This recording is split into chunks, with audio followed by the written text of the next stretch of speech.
안녕하세요. 이 행사를 공동 준비한 4D 프레임을 발명한 박호걸입니다. 오늘 진행되는 스페셜 세미나에 참여한 여러분 모두를 환영합니다. 이 스페셜 세미나는 작년 12월을 시작으로 네 번째 행사가 되었습니다. 세계 여러 나라의 다양한 스팀 교육 현장을 직접 느낄 수 있는 좋은 계기가 되었으면 합니다. 이제 오늘의 사회자 중 한 분이자 익스프레셔 워크숍의 스팀 디렉터신 크리스토프 페니베시 박사님을 소개해 드립니다. Hello everyone, I'm Hogol Park, co-organizer of this special STEAM seminar and also the inventor of Frame. I would like to give a warm welcome to everybody participating today's special STEAM seminar. This event started 4 months ago on last December, and today's event is already the 4th edition of this seminar series. I hope today's event become a chance for you to experience STEAM education taking place around the world. Now, let me introduce Dr. Kristof Fenyvesi, STEAM Director of the Experience Workshop, who is also one of the moderators of today's event. Kristof, I'll give you the mic. Thank you very much, Mr. Park. Welcome to everyone. Just 2 days after the Pi Day, so the day of Pi, so March 14, the third month, the 14th day of the third month. This is the Pi Day, and we just celebrated it 2 days ago. And I'm really glad to introduce also the fellow hosts of this event, Hanna Shin from Korea. Hello, Hanna. Are you here? Yes. Hi, everyone. Nice to meet you again in a month. I'm Hanna Shin, who is a researcher of the 4D frame in South Korea. I hope that it will be helpful for all educators who are the very first to shape the point that for this recent pandemic area. So I also hope that you can get the fruitful inspiration educationally. Thank you very much. Thank you very much, Hanna. Thank you for organizing this with 4D frame team. This is very important effort. And last but not least, let me introduce also Professor Chris Brownell from Fresno University, California. He's also a host of this event. So we are hosting this event in this collaboration in this team spirit. So Chris, how are you? Greetings. Pardon me. Thank you, Kristof. Yes, I'm Chris Brownell from Fresno Pacific University in Fresno, California, where I am an associate professor of mathematics and STEM education. And I will be happy. I'm happy to be here. I'm hoping everyone is relaxed and enjoying themselves. We have registrations from people from 22 nations across the world. We checked earlier, and yes, indeed, we have people from all of the continents minus Antarctica, and making this a truly global endeavor. And for that, we're very excited. And I think we're going to hand this off to, I'm going to hand this back to you, Kristof, so you can introduce our first speakers. Is that the way we're going to run this? Yes, thank you very much, Chris. So it's my great pleasure to introduce actually all the 3 speakers. We will have 2 slots and 3 speakers in today's event. In the first slot, we will have the fortune to meet with Carine Steyn and Werner Olivier from South Africa. They are not only very important pioneers of the African STEAM, so STEAM Africa, but also very important and great friends to all of us. We had the fortune to visit them with Mr. Hogol Park and the 4D frame team in Port Elizabeth for a number of times, and there is a great cooperation going on between their university, which is the Nelson Mandela University, and they are the key persons in the Govan Becky Mathematics Development Center. Actually, Professor Werner Olivier is the director and the founder of the Govan Becky Mathematics Development Center at the Nelson Mandela University in South Africa. He's a researcher of mathematics and also mathematics education.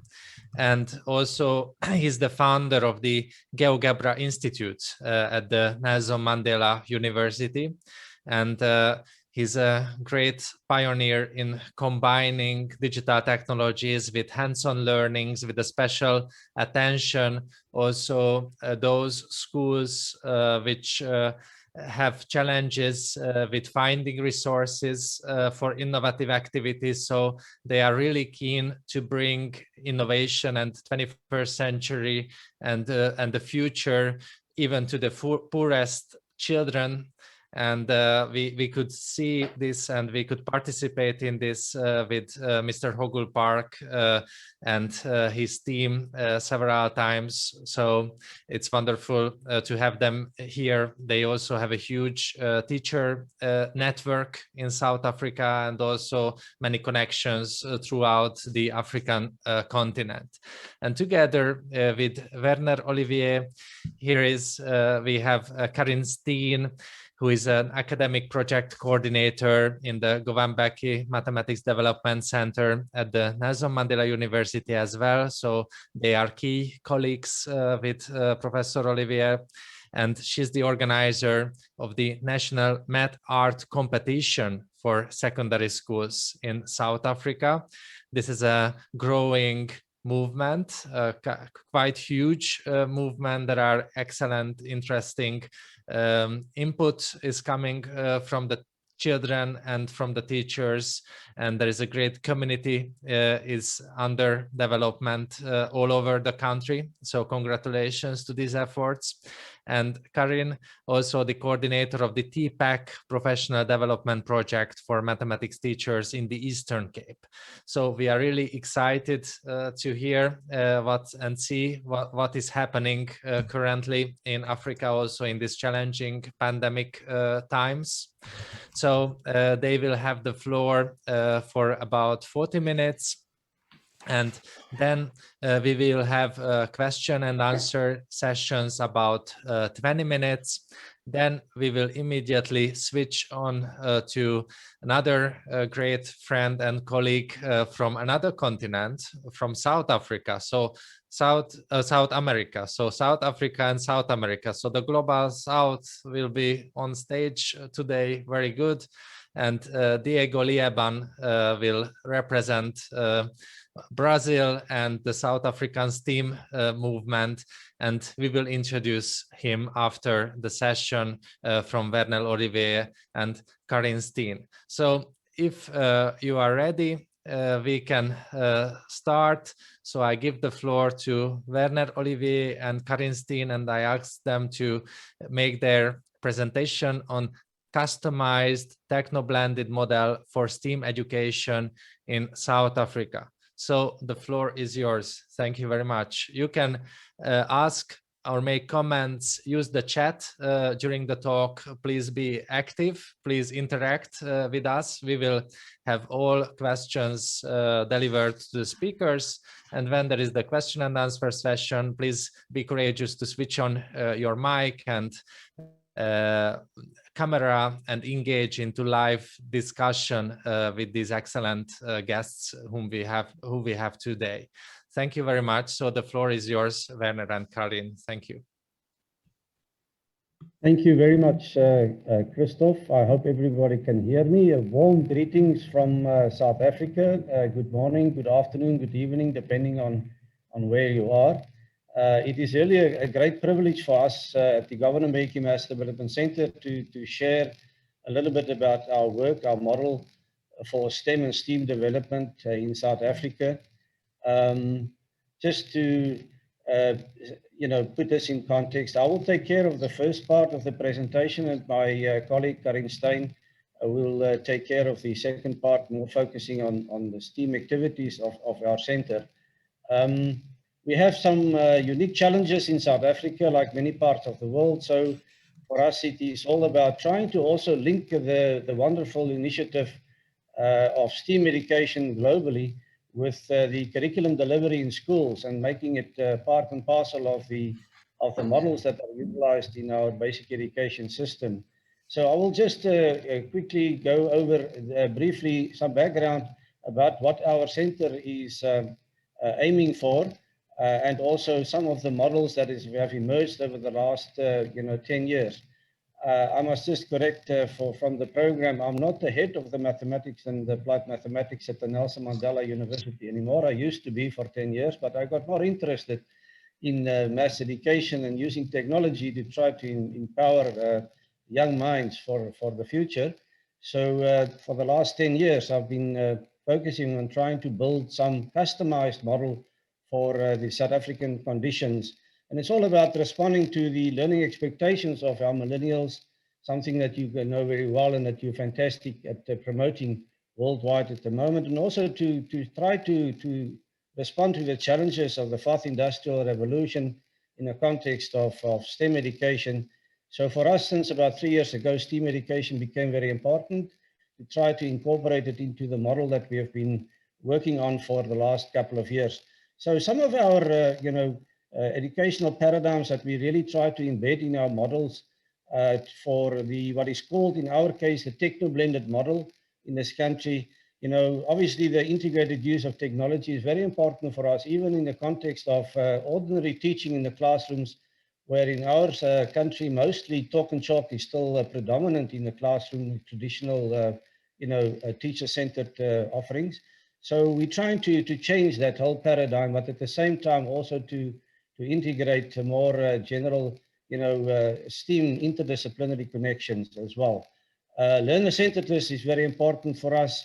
Like in most cases, we try to set up models for constructivist learning environments. And in this context, we really believe, since many years ago, even with the advent of technology 10, 15 years ago, that visualization and multiple representation is such a critically important part of teaching and learning. And that is very important for us to embed. We try to set up also second sites of learning, because in our country, the majority of learners in our poorer areas, which is vast in our country, cannot actually properly even engage in their schoolwork or homework at home all the time. So second sites of learning is very important, whether it's technology infused or otherwise. And of course, since about 2 or 3 years ago, through the global GeoGebra community network and our interaction with Kristof and Google and others, we really became so much aware of the wonderful opportunities that the 21st century can bring in the context of experiential learning opportunities. So this is kind of the framework of the model that we have developed over the last 10 years through participative action research. I'm not going to go into detail. This is just the background. And it's a work in progress. So as technology changes, and over the last 2 or 3 years, things have changed tremendously with the use of interactive applets and many artificial, augmented reality and many other aspects. We are constantly trying to integrate and improve in the context of, trying to make this more aligned with what learners will respond to and what teachers can utilize more effectively for learning. In our center, we have 3 thrusts in general, just to put it very quickly. And one is an educator thrust, where we use a TPAC model, and my colleague will probably refer to that. TPAC stands for Technology, Pedagogy, and Content Knowledge, a very broad and well-known educational paradigm. And on the other side, we have developed fully fledged models for assisting our learners, our pupils, through what we refer to as the TAPS model. It stands for Technology After School Peer Support. So after school hours, are so important to also engage with technology in various ways, to reinforce what the curriculum delivery does in the schools, but also to, promote and create a love for mathematics and for STEM, and for real life applications of, the sciences in general. And of course, our third focus of the center is to really establish resource centers, whether it's at schools or at public libraries or in special, places in our township areas. So that is kind of the 3 thrust approach for improved learner results and progress. And very importantly, and this is what this talk will mostly be about in the second part, is to also incorporate and integrate STEAM development and support layers as part of our technology-assisted models for delivering the curriculums in the school system. Just in terms of the methodology and approach, we have developed, I think, interactive and quite unique, Android apps, which carries the whole curriculum in one space in a very interactive, visual, and I think quite an exciting way for our learners, but also to assist, teachers. And in this respect, we have developed over the last 3 years a specific device, which is very much analogous to the Raspberry Pi. And most of us probably know what the Raspberry Pi does. A similar Android device doesn't have a screen or a battery, but it's a plug-and-play device which has got many affordances, but installed on this device is a comprehensive interactive app which carries, the whole curriculum and various of its affordances. Then we have a third app which runs on phones. It's for a phone network, which carries also curriculum support and even some STEAM elements, which I'll just mention a little bit later. So these 3 apps are the basis for our techno-blended model, which is mostly offline, but since about 2-3 years ago, we have really also realized that a hybrid online-offline approach is probably for us most appropriate in the developing context, especially in our rural and deep rural areas, where schools have huge infrastructural challenges, skills challenges of teachers, and in particular, we have got quite a challenge in this country still with the internet access. So it is not always possible to utilize all the the latest technology models and approaches to assist even with the STEAM education layers, let alone with the delivery of the curriculum in schools. And last but not least, this is probably for us the most exciting, wonderful global platform to utilize, the GeoGebra. So we have our GeoGebra, open source software that we incorporate also in a number of our projects that we have. Now, all of this we utilize to, of course, to support the curriculum delivery in the school, because we really believe that curriculum delivery in the school should not be divorced from, STEAM education per se in general. It should be brought closer to each other. And in this context, this touch tutor, applet or application for mathematics and physical sciences in the school curriculum has wonderful affordances that has evolved over many years in a very visual way, from demonstrations and interactive access to video lessons to, PowerPoint animated lessons, with narration and language support, self-test, and so on. So this is really very much a self-complete support model, included with the use of technology for, self-directed learning. And this is our philosophy, to try to set up our learners, especially in the poorer areas, to be able to access and to interact independently with, the STEM teaching and learning, and particularly also with some exciting, STEAM activities which goes along with that. Yes, the second big thrust, and it's about 2 or 3 years ago, and my colleague will, in the second part of the talk, go into more detail. We have set up specific projects really that can promote STEAM education in the 21st century, but also to really promote the love of mathematics and science and practical applications. And in particular, the focus for us is to promote creativity in problem solving as it may apply to real life situations. So this is our techno-blended model.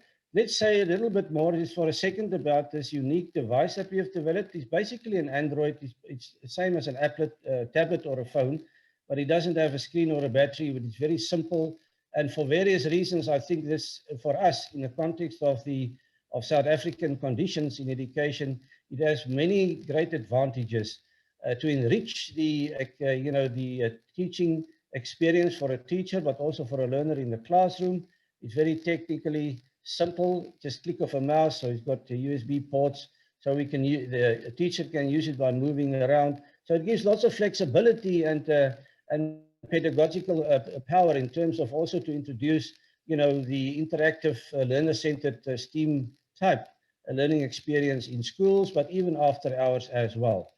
Let me say very briefly something about our learner model. We've got very structured programs for the incubation of selected learners across various parts of our country, particularly our home province. And here the touch tutor is a basis for that. And as I say, I showed it already, complete curriculum coverage in a very visual, interactive way. And this was really the model that we utilized, predominantly face-to-face, but that was pre-COVID. So since the COVID last year, we had to adapt tremendously to, utilize various other technological platforms with online elements, of course, to really have a similar interactive, support impact on our learners in the school system. And this really gives you an idea of the combinations from a YouTube channel to this MobiTutor phone app. The Zoom we use quite effectively, I think, live Zoom with the webcam teaching over distance. And in this case also, we still have a big challenge in this country. We have to provide data, internet data on a regular basis, and that even is quite a challenge in many areas of our country. So this just gives you a sense of how this techno-blended model has also adapted itself over the last year or so with COVID. And post-COVID, I'm sure it will still continue to be more a hybrid model for the purposes of, reaching the learners and also to support the teachers over distance. Very briefly, the phone app has some very interesting affordances. We support the curriculum delivery in, mostly with self-assessment, feedback, multi-language support, because in our country we have 9 formal indigenous languages. And so there's mathematics explanation and demonstrations linked to the whole curriculum that can be accessed to support understanding of, the curriculum as it is delivered. But we also try to build in the same app interactively. We use it in an interesting way for, STEAM development to some extent, where problem solving gamification is built in a leaderboard token system, monthly challenges, and also in the Math Olympiad type projects across schools. It's not at the highest level, but it's just to promote problem solving in the schools as well. So this app also serves a little bit to assist us with integration of some of our STEAM components in this context. Very briefly, and I think Carine will mention more, we also have a very structured program in the country to try to empower our teachers to utilize technology effectively in the context of delivering the curriculum, but also to engage the learners to promote the love of mathematics and sciences in general, specifically physical science. And as I say, this particular device is something that we believe has great potential to make it very easy for a teacher. It's a teacher assistant in his pocket to manage and to also, make it very simple for them to deliver and to engage the learners in the classroom or after school. And recently, over the last 2-3 years, the applets have become very important to also teach our teachers to interact and to even over distance with learners utilizing GeoGebra applets. This is just a photograph of some of the sessions. And then I get to the important, I think, component of the techno-blended model of the Governor-Mbeki Math Development Center. As far as this meeting is concerned, we have some specific STEAM support models. I think Kristof in the introduction has mentioned some. And for us, STEAM education, it means different things to different people in different parts of the world. But just to say specifically how we see it, we really believe that STEAM has to do with technology-assisted interactive experiential learning activities, both physical and virtual. And in the COVID period, it was more virtual. And we always try to combine the virtual via GeoGebra with the physical activities, as you can see with pictures at the bottom, and to expose participants to cross-disciplinary real-life applications of mathematics, and particularly, and we're very passionate about this, links with the arts. And in this context, we've had some webinars and workshop series very successfully over the last 2-3 years in the country. It is still very small. It has to grow with the wonderful support from 4D Frame with some of the kits and the Experience Workshop and other important STEAM experts from the international community. But clearly, these events were all face-to-face. That has changed. So in the last year or so, we really try to incorporate more the experience using the interactive GeoGebra applets in this context to facilitate even over distance. And the latest model, we try to do this via Zoom, where we redeveloped the applets, the GeoGebra applets specifically for the phone. In other words, the size, the shape, the pedagogical affordances. And it is very clear that in the context of post-COVID or COVID and post, experiential learning facilitated over distance will be very important in countries like South Africa. And virtual demonstration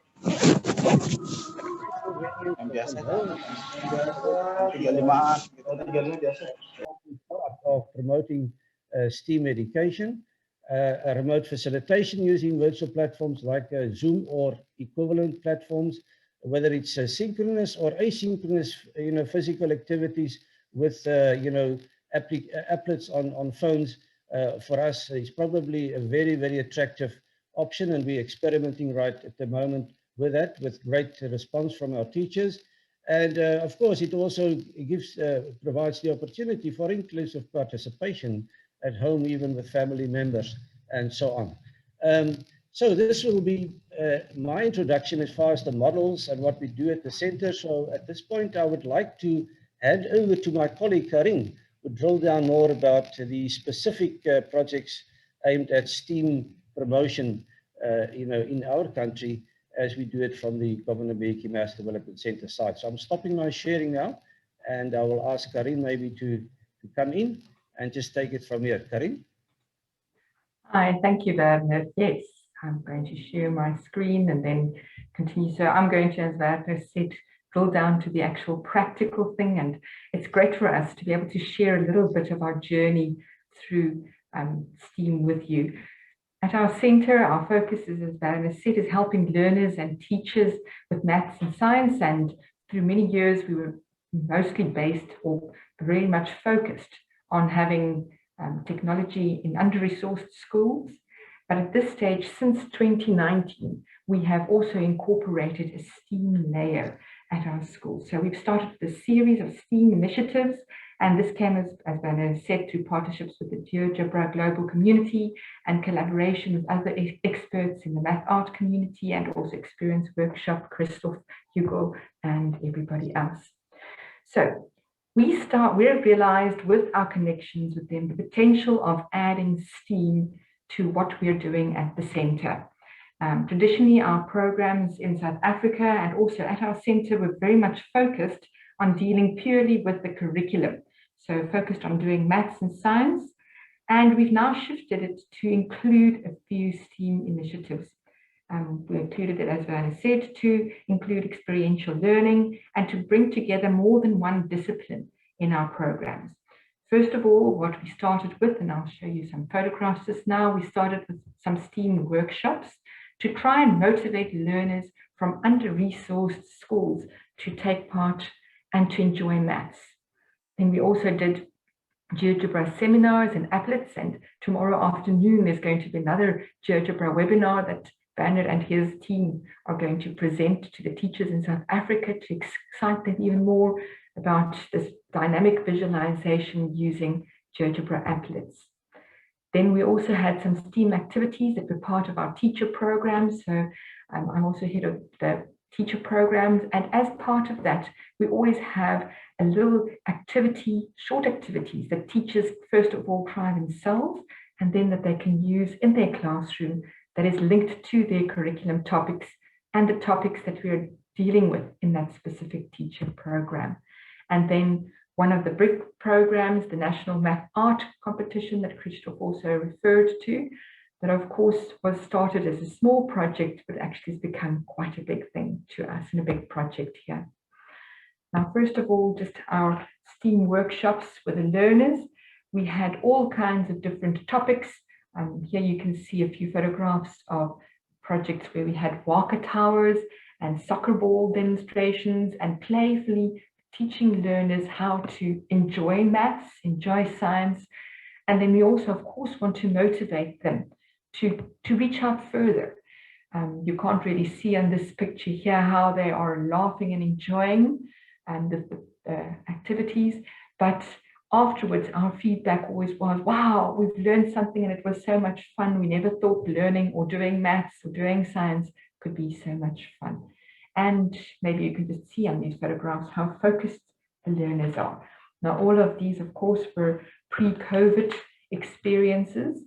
Here's just a photograph of some of the teachers in our GeoGebra sessions, also having fun trying to, also pre-COVID, of course, having some experience in how to play around with the GeoGebra applets, and then to hopefully go back to their classrooms and to demonstrate this in their classrooms to their learners and have them play around.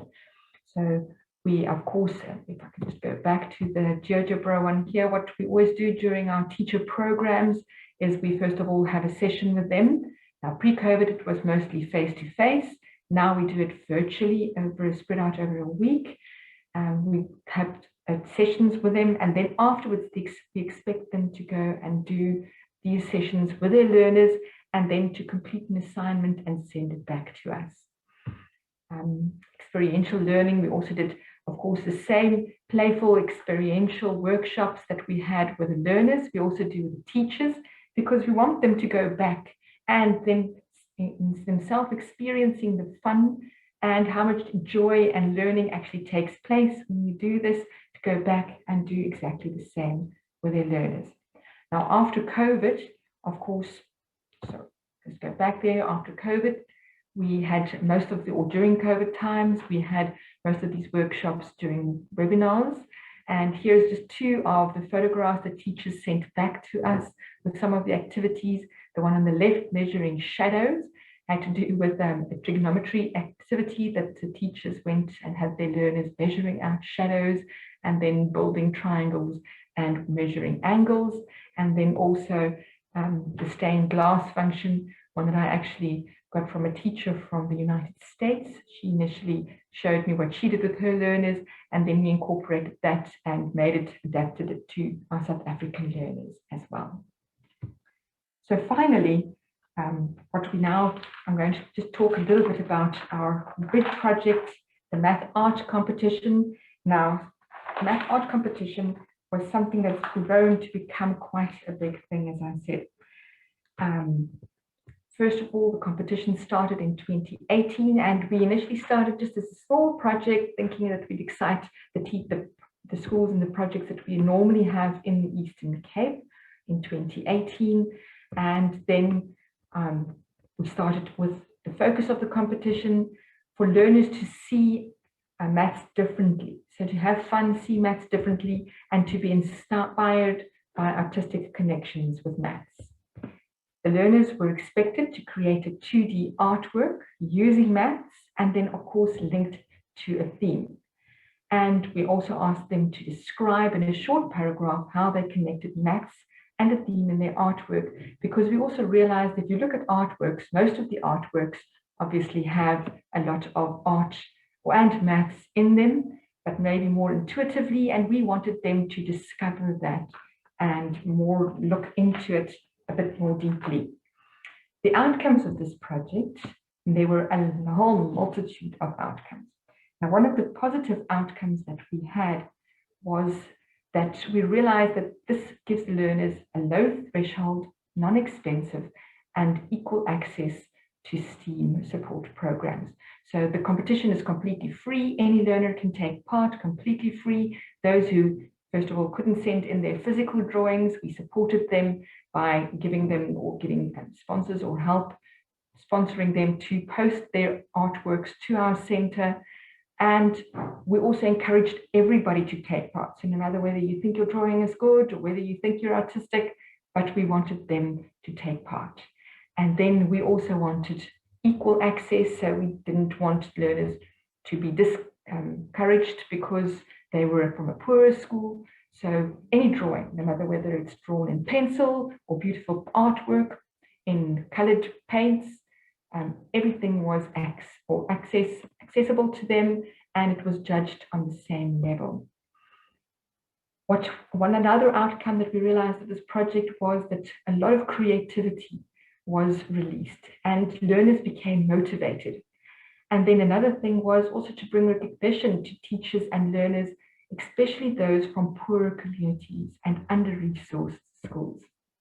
We also found that through this competition, there was an opportunity for us to network, first of all, nationally, by getting teachers and learners and people together to talk about this, and then also internationally. And then finally, what we realized also was that many learners, and I think, I don't know, I suppose this happens in most countries, in a maths class, learners don't necessarily have an opportunity to express themselves. And through this competition, learners had an opportunity to express themselves, and they did. If we look at the entries that we got, learners used this opportunity to express feelings about, first of all, how they felt about a maths class. If you look at the drawing at the top left hand of the screen, this learner expresses how she was crying numbers and how she felt marginalized in a classroom. The top right drawing, how this learner felt torn between two cells in a maths class. And then also issues of life, this learner at the bottom here expressing how she's feeling measured in life. Everything's about measuring how you are, what you look like, and then linking that to maths. And then we also last year got some drawings of how learners expressed their feelings in the COVID time, loss of life and death, and just their frustrations with this. And we also had learners expressing their issues with education. This learner here and the one that's in the top right, left, your right-hand corner, that drawing there, the learners said with learners with a more creative way struggle in class because the way mathematics is being taught is rigid and set in the past. And this drawing here in the left bottom corner, this learner said that at my school, we do not have the opportunity to nurture our skill in the arts, design, mechanics, or engineering. And the lack of resources and interest shown by government deprives learners like myself. So learners use this platform in the competition to express education issues as well. They also used the competition throughout the years to address current world issues. Their concerns that they had with, for example, rhino poaching, alternative energy resources, and the corruption in the world, and then also just the way that we as humans are affecting nature. The competition then also, as I've already said, gives extreme opportunity for us to give recognition to schools and learners, often schools and learners that don't otherwise, or not in another way, would have got any recognition. Learners are also given during our exhibitions a chance to talk about their artworks, to demonstrate what they've seen, how they see maths and art linked together. However, also through our path here, as with any new project and with anything we do, one tests the waters, and as you go along, we also realized, and we've learned a lot, and there were obviously some challenging situations that we experienced as well. One of the first things that we realized after we started the competition is that most people were reluctant to try because they felt that how are we going to do this? So they, for example, would stand back and say, well, I'm actually an art person, I don't know how to do maths. Or the maths people would stand back and say, oh, I've never been able to draw. So we realized that it was necessary to be able to do workshops or to enable them to do workshops, to go back to say to them, okay, this is how you do it. This is how we see maths and art, and how you can join the two together, and then just have some fun with them so that they can go back to their learners and to other friends at school, and then also demonstrate that to them. So we wanted to show them that creating can be fun, and this is more for the maths people, and then for the art people, and we're doing maths as well. The second challenge that we had was how do you judge this? So we had to go and sit down for ourselves and decide what is important. What do we want them to give us in this competition? What is the character of the competition? What's the nature? What are we looking for? And then we had to also decide how are we going to judge this. So we got together a whole transdisciplinary team because this is what was important to us. It was important to us to link maths and art. So we got together teachers and lecturers, as well as people from the community that were interested in art, architecture, mathematics, education, humanities, and science. And then what we also wanted the people to judge is we realized that we wanted them to look at the artwork first of all, but also each artwork had to be accompanied by a written paragraph that we had, or that we also wanted the judges to consider. But then very important, how did we want them to consider this? So first of all, what was important to us was creativity. So entries with high levels of creativity in connecting maths and art were rewarded. So of course, artistic techniques, so whether the learners had art classes or they didn't have art at school, the actual artistic technique is not judged.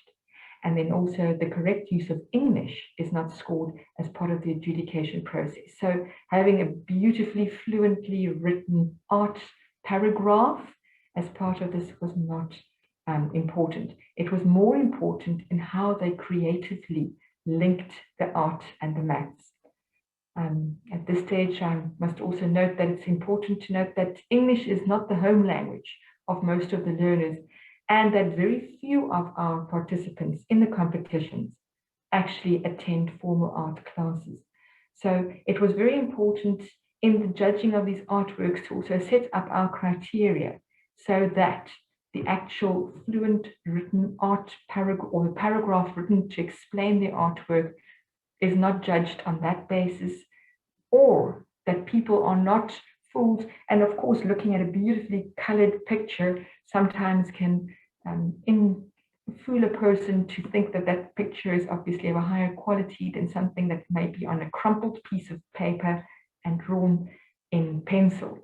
But actually some of our best artworks and our most creative artworks were actually on a dirty piece of crumpled paper and drawn in pencil. Another thing that we also realized was that you had to be very careful with the examples that you gave the learners, because what you gave them or what you explained to them, obviously that they gave back to you. And we didn't want them just to come back to us with what we're giving them, but to be creative, to be completely innovative, because this is what we need in our country, and during this pandemic even more so. We need people to innovatively come up and create new pathways, new learning, and to come up with solutions, problem solving. We also wanted to teach learners that it's important to give credit to artists, so not to copy from the internet. Obviously, I think when people aren't confident at drawing, then they fall back on looking what somebody else has done, and then they try and reproduce that. And then also, one of the challenges is how to then go back to the learners and without then breaking them down to say to them, no, let's rather give credit to an artist, but not copy what that person has done. So this is challenging, or part of our competition, and the ways that we had to grapple with dealing with this, still encouraging, motivating learners, not turning them away or turning teachers away, but making sure that they also know that we do give recognition to people and we don't just want copies. I want to quickly go through the competition and how we've developed it through the years to give you a bit of feedback on this. Now, first of all, we started the first competition in 2018. And this competition, throughout the years, we've stuck to that the learners can make use of any drawing, painting, collage, or mixed media, but they have to do it handmade, and it must be two-dimensional. The first year we started only in our province, the Eastern Cape, and we started by having them post the physical artworks to our offices. In the first year, we very generally said that they could have any application of maths and art, and they were simply asked to write a paragraph of 100 to 200 words to be submitted to tell us how they linked the maths and the art. But we realized in this first year that they often didn't really describe their maths and art, and that they actually just used their paragraphs to describe some feeling or just to give a voice to something that they were experiencing. And here were some of the artworks that we received in that first year's competition. And you can see some beautiful, although also some classical art demonstrated here. And you can also see that they used a whole variety of topics, things that they loved, like music with the violin, and graphs that they might have loved, the shapes, drawings in their houses and patterns there, and then also just showing how they saw themselves and what they were thinking as we looked through these pictures. Beautiful artworks. In 2019, we'd already gained a lot of experience, and this year we extended the competition to all the provinces in South Africa, because we had so many requests from other provinces. Why are you keeping this to your province? Once again, we said, okay, let's have all the physical entries posted to Port Elizabeth, and we were flooded. We got so many entries in our two categories, maths in nature and maths in man-made design, and we also divided the groups into grade 8 and 9 learners and grade 10 to 12. So this is all for secondary school learners still. And we were, as I said, flooded. So we asked them this year to give a bit more direction to the paragraphs to answer these 4 questions. Which maths did you use? How did your drawing link to this category of maths in nature or maths in man-made design? What makes your artwork unique and special? And why did you choose this topic? Here's a selection of what we got back. This is maths in man-made designs. Some of the man-made or the designs and maths in nature that the learners gave back to us, and we really had some stunning artworks.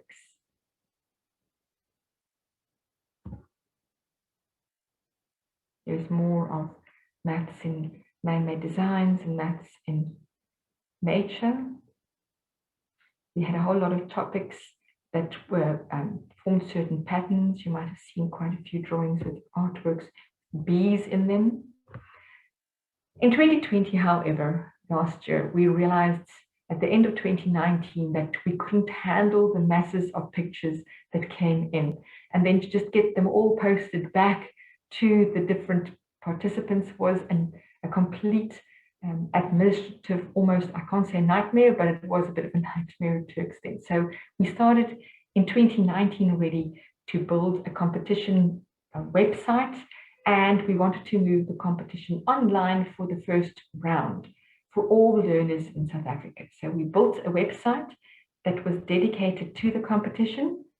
This year we included one of the grades in the primary school, the grade 7 grades as well. So it was from grade 7 to grade 12 that could participate. Last year during COVID, our theme was My Universe, and we started doing the judging, or we planned to do the judging online as well, definitely in the first round of judging. For this whole competition, we also had very strong international collaboration. And we were very excited during this competition. When COVID actually started, we said, yes, we actually did, when we started the competition, not anticipate that people would be stuck at home and that they wouldn't be able to participate in this competition online or by sending in physical entries, talking to each other at school. And we realized that a whole lot of teachers then grabbed this opportunity, sent out the competition to their school, to their learners that they had contact with in the schools, and then get them excited to enter the competition, whilst also at the same time doing some maths with them. Also, what we realized was that a whole lot of art teachers also joined in this competition, grabbed hold of it, because they had so few opportunity to actually interact with their learners and very little other competitions to enter their art learners into. So this was also seen as a very good competition. Unfortunately, and I think this is due to some of the resource problems in some of the schools, our entries from the lower resourced or the under-resourced schools were a lot less last year. So a lot more of our higher schools with a higher economic situations were a lot more, or a lot greater number of our participants. But we've also hopefully this year been able to bypass that a little bit, and we're going to do, or we did a lot more promotion also in our under-resourced schools through our various education departments. Just to show you a little bit of our, hello. Hello, I'm sorry to interrupt. Are we about finished? So we can get I'm so sorry. Okay, sorry. I ran out of time. Okay, whilst everybody we have time for questions, I'll just quickly pop through the artworks that we received last year.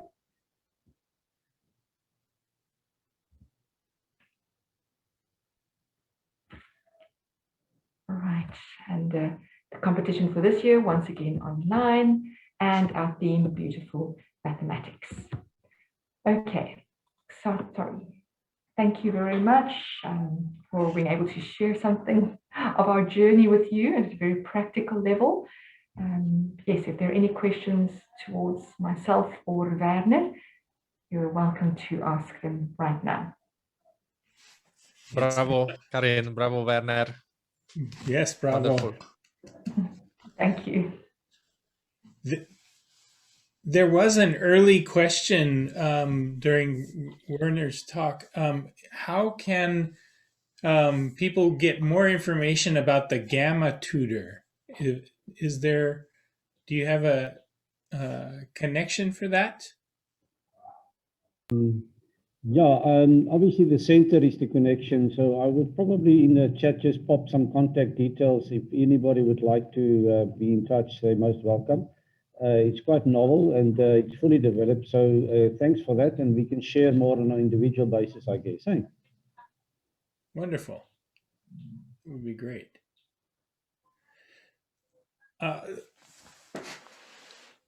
Also, do you have a link to any of your, Carine, do you have a link to your art competition information that people could trace more and maybe learn from what you're doing and replicate it elsewhere?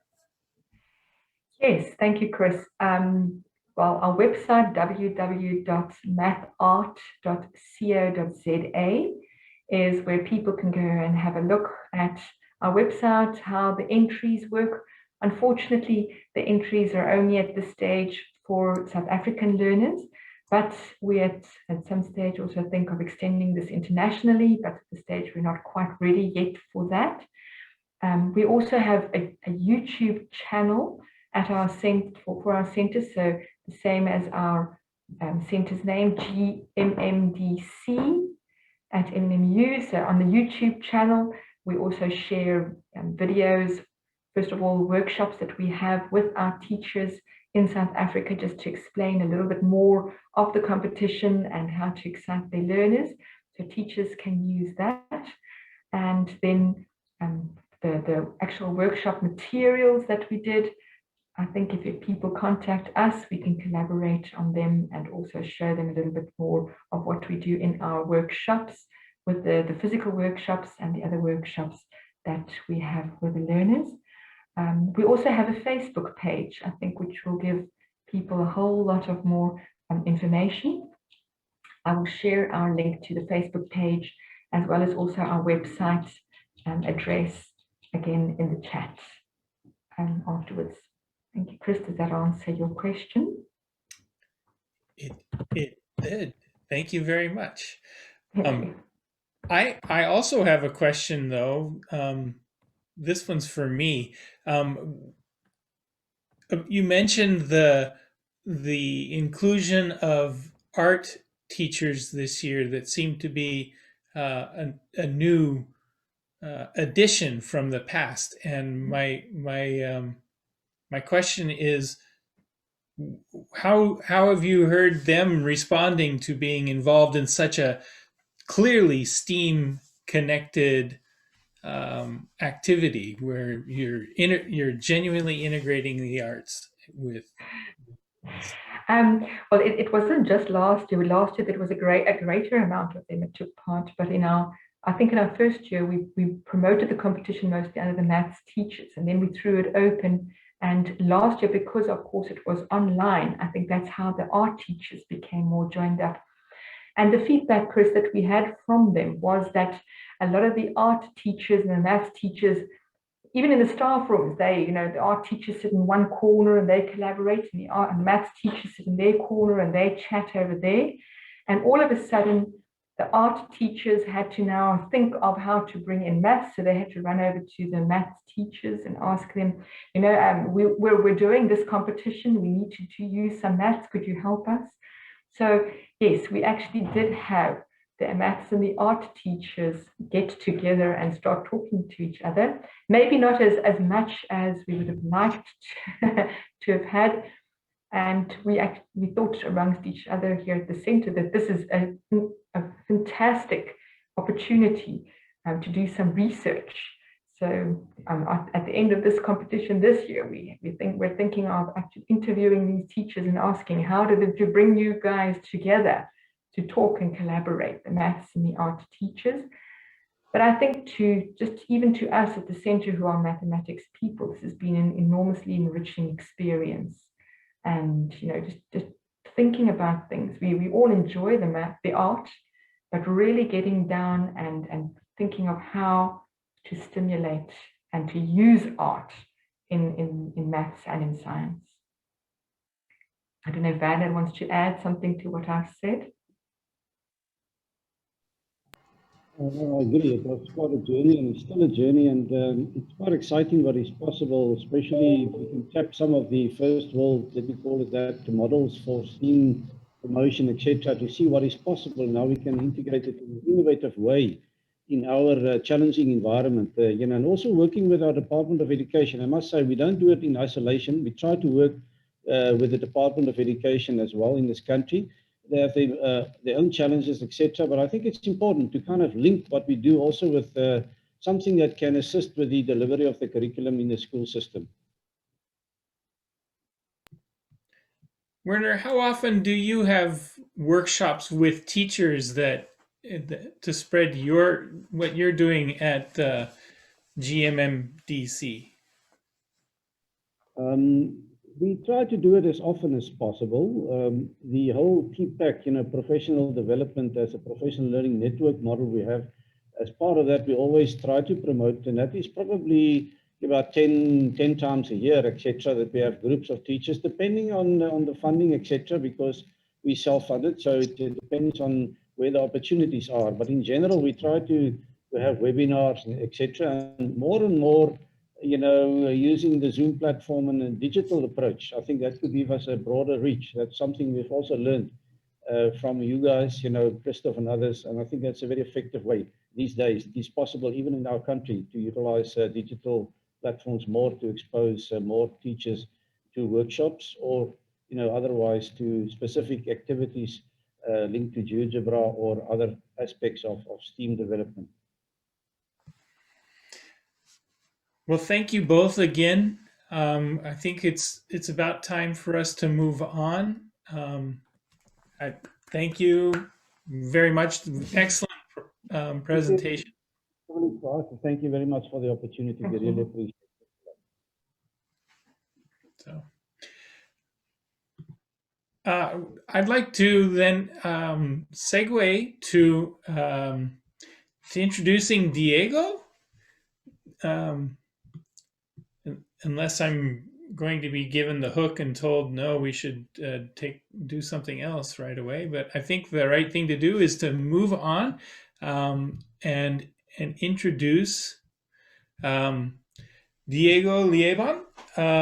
He is the professor at the Federal Institute of Education, Science and Technology of Rio Grande do Sul in Brazil. He is the Brazilian Mathematics Olympiad Program Director and collaborator.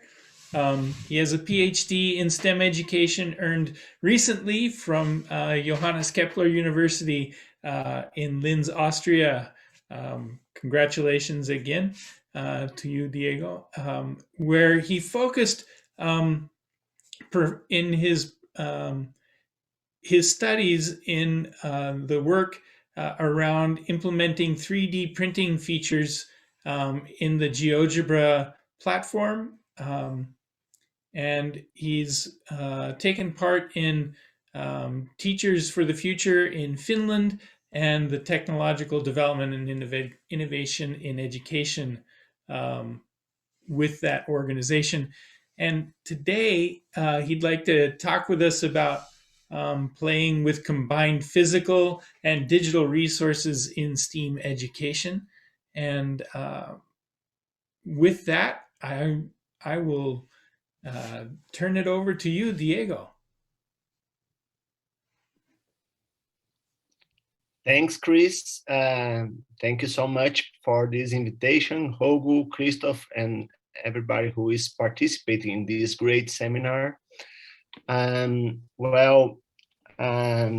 As Chris introduced me already, I'm from Brazil, from the south of Brazil, and I'm teaching in this institution, the Federal Institute of Science, Technology, and Education of Rio Grande do Sul, which is the province here in the south of Brazil. And today I'm talking about how to integrate some physical and digital resource for STEAM education. So in the title of my presentation, I use this word playing because I also like this idea of having fun with these materials, of playing with these materials. So I have also been collaborating with GeoGebra a lot, as Chris mentioned already, but also with 4D frame and experience workshop experience. So why I'm worrying about this? Oops, just moving the here. I think now, can you see my presentations or not yet? Okay.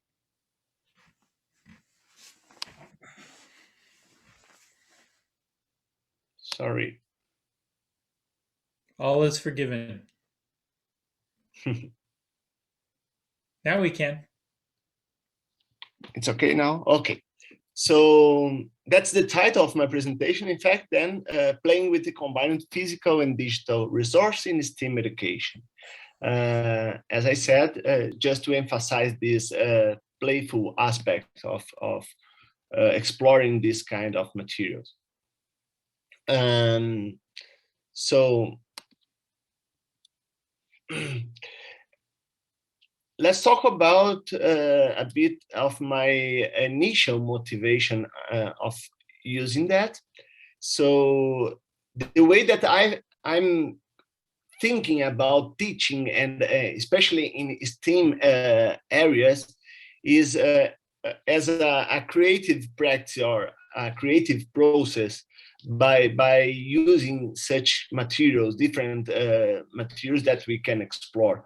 So it should be, from my point of view, the first approach for those who are interested in science and technology and mathematics as well. So I'm really supporting this kind of integration in general. So here I brought some examples that I have explored with the students, not only with GeoGebra, but also with Tinkercad, which is another platform for 3D modeling. So here you can see this Truche puzzle or challenge, mosaic. Also, I brought some activities in chemistry, some molecules, in biology, in physics, this Newton pendulum or something like that, and also some mathematics issues or materials. So this is just some examples to illustrate different approach or different possibilities that we can explore this integration. But here you cannot see, unfortunately, the movement aspect or the modeling process is like a static representation. At the end of my presentation, I'm intending to show you some possibilities to explore dynamically in the digital way. So basically today I'm trying to achieve these 4 dimensions, these 4 directions to connect GeoGebra and physical materials. I'm talking a bit and presenting some ideas that I have collected so far with 3D printing. Also with 4D frame. Then I'm showing you some current project that I'm developing now with laser cutting. And at the end, I'm just opening some perspectives in exploring GeoGebra with augmented reality. Why I'm considering that? The way of exploring these materials is somehow a strategy to achieve these 4 pillars of STEAM education, the 4 C's, or the competence of the 21st century: creativity, critical thinking, communication, and collaboration.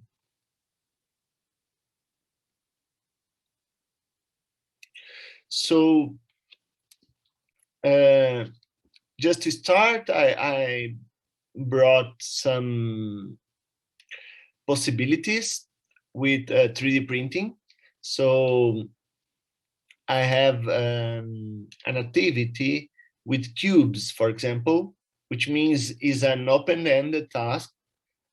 So I'm challenging, let's say, students or teachers or future teachers to find a solution to split a cube in equal parts. And when I'm saying equal parts, it means equal volumes or and equal surface area. So that means there are no one solution. So there are really many different solutions, infinite solutions, and they can represent in different ways.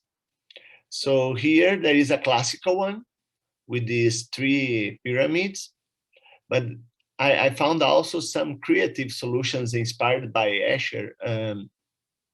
It's from a Japanese guy, which is originally made by kind of origami technique, but it's not origami.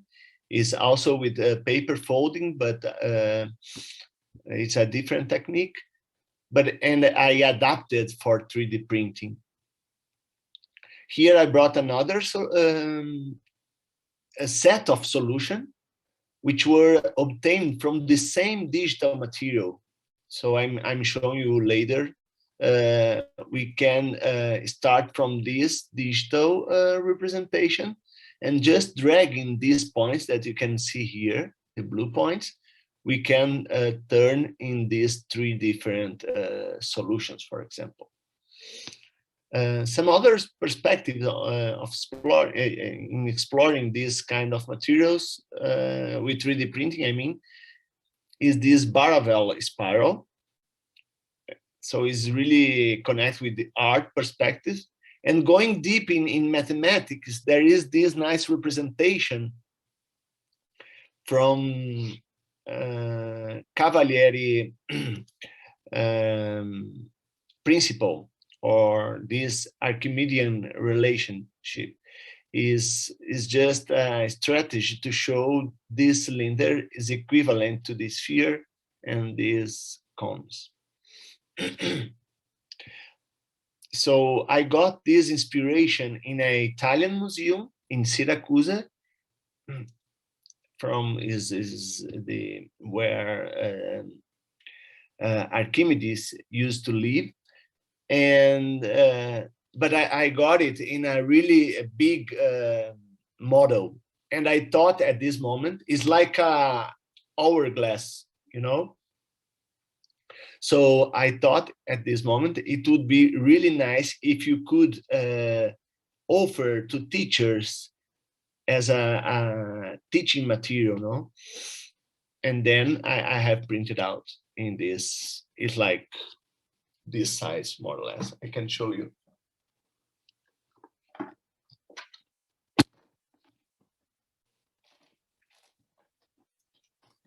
So this is the actual size.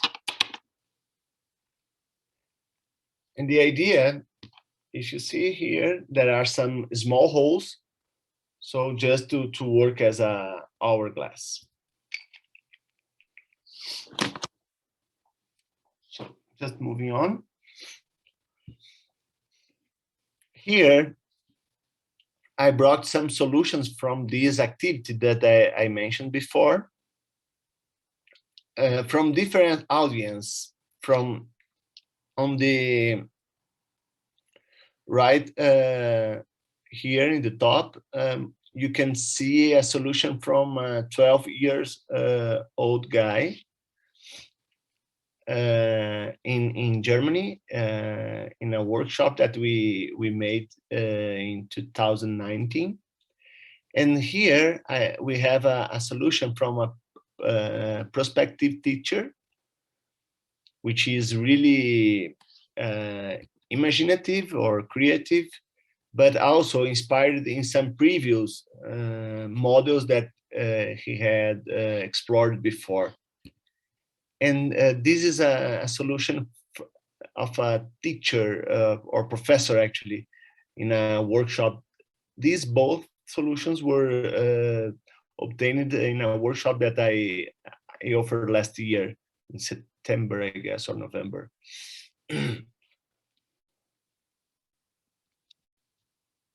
But why using such techniques and new technology as 3D printing? So, in fact, we can present mathematics as a mean and not as an end. So, as a mean to solve real-world problems. So here, if we are using modeling, we can fix a suitcase, for example. So here you can see we were modeling this handle for the suitcase, or a lamp. So here we had a small piece that it was really hard to fix it, but when we printed out an extra piece, so we basically fixed the lamp. And here is another piece of another suitcase, which was also modeled to fix it.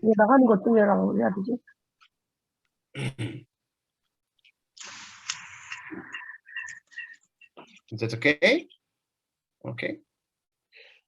Yes, you're good. Okay. So here I brought some examples with 4D frame. Also in a workshop that, in the same workshop that we offered in Germany in 2019 with kids, with this 12 years old group. So they were modeling with 4D frame in a physical sense. So we were discussing about patterns, about this amount of piece to build it, and the strategy to grow up this geodesic dome. But before we start to play or to build it, we were exploring this digital version, this digital representation, where they could see these different patterns because this geodesic dome actually has a different size for these for the length of these sticks. So according to the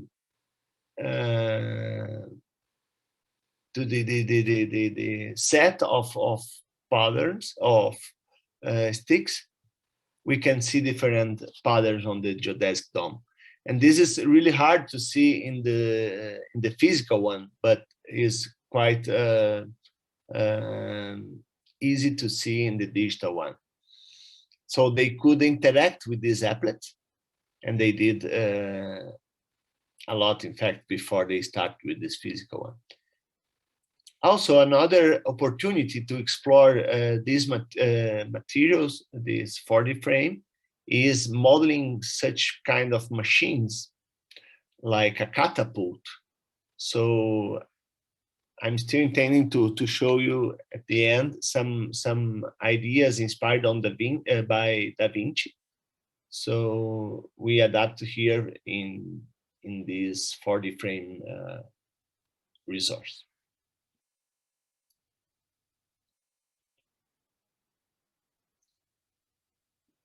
So my current project is with this Sierpinsk pyramid, but here I would like to show you how it works in the digital version. So I'm building right now these different patterns and trying to grow up, and I'm trying to identify with different colors, as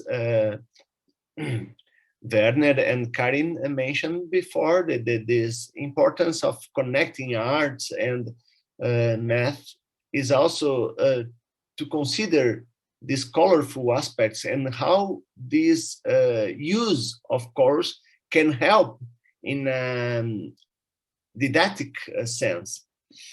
So let me open here. All of these materials that I'm sharing now, you'll see at the end in some GeoGebra books.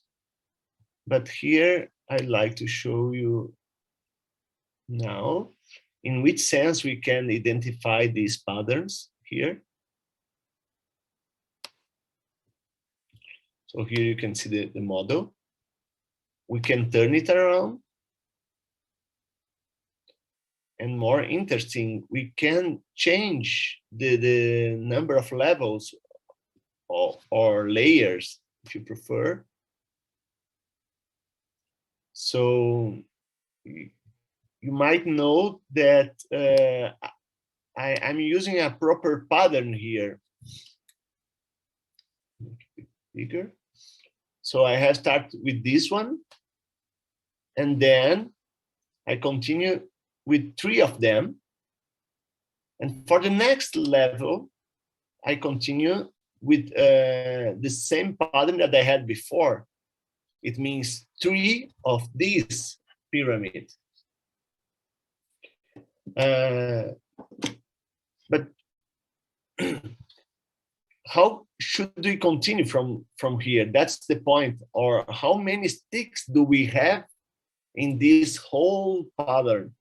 So the idea here is promoting this sequence behavior in doing this pyramid. So I have created this box to help us to count it. So here we start with this pyramid. We could count here. We have 6 times 4, in fact. Oh, we have 4 pyramids with 6 sticks, each one. So it means we have 24. In the first layer, we have 1 pyramid like that. In the second, we have 3, but 4 in the total. And then 16.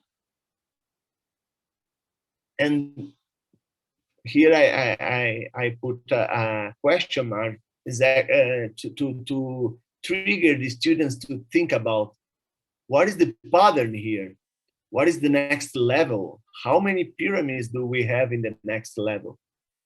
That would be a really nice question.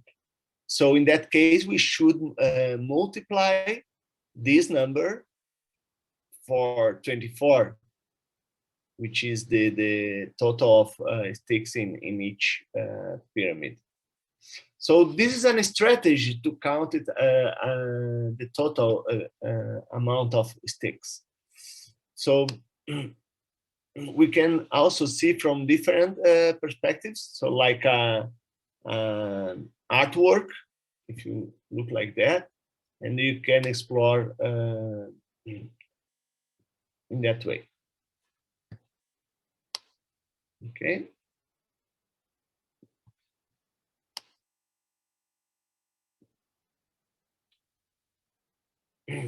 I have seen some nice workshops promoted by Experience Workshop and Kristof to grow up this kind of Sierpinsk pyramid. Here I just include some pictures to illustrate.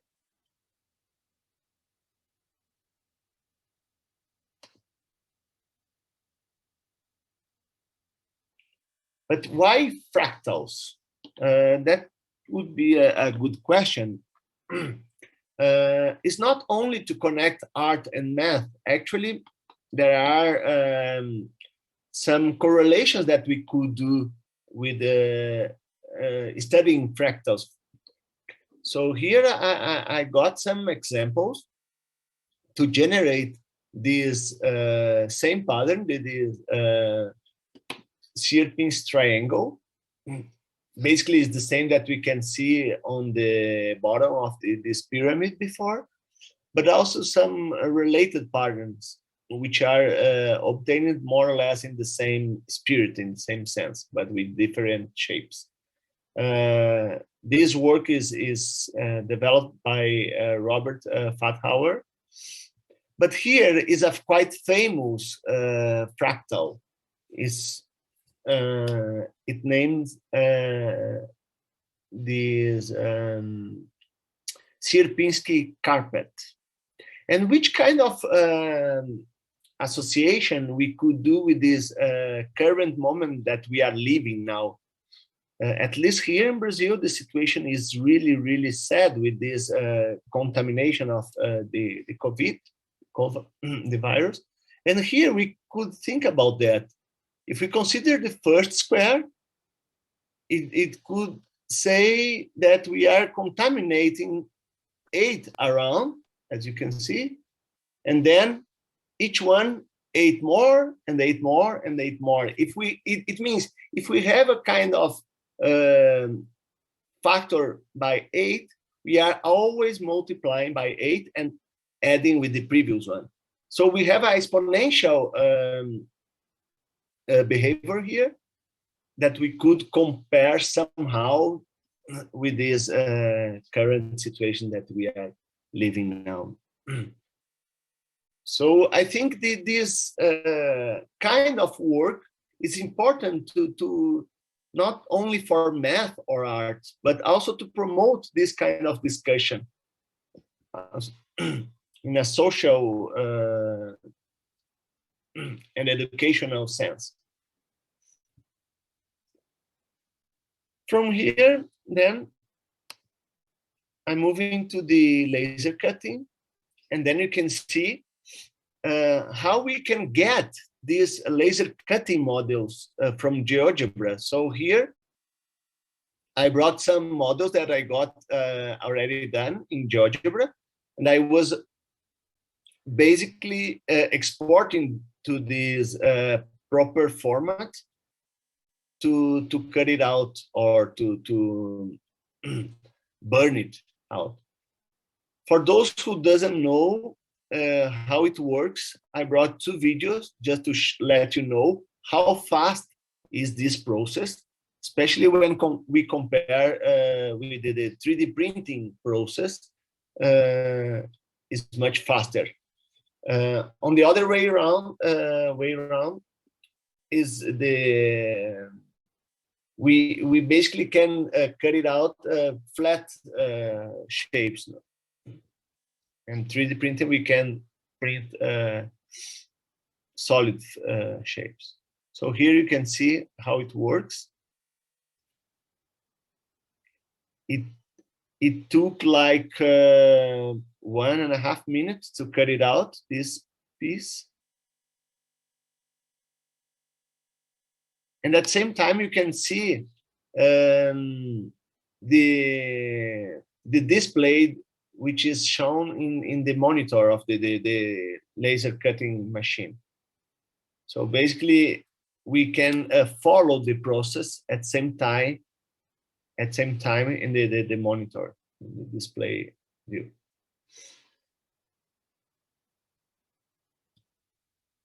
Okay.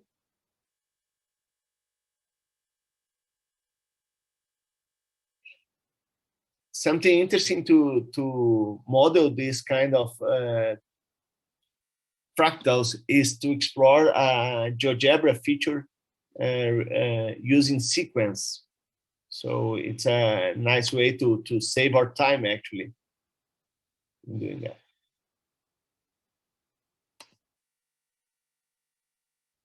So another perspective to make some solid or 3D representation is this. Let me see, I have here. Is putting together these different levels of the flat shapes, so we can represent a kind of structure like that. Here you can see how I'm representing this surface in GeoGebra.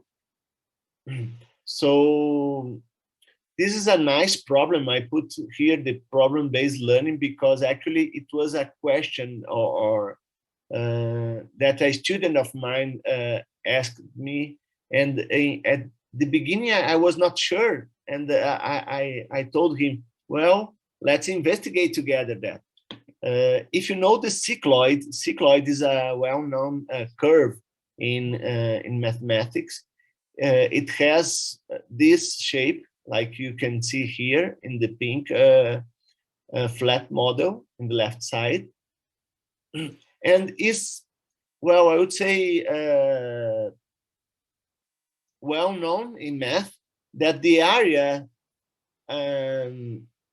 above inside the cycloid, let's say, is 3 times the circle, which is the circle which generates the cycloid. So my student was asking myself if it was the same relationship when we move to the 3D representation. So we start to model that to investigate this question. And that's the idea here in this modeling process. That's the reason we got this different representation.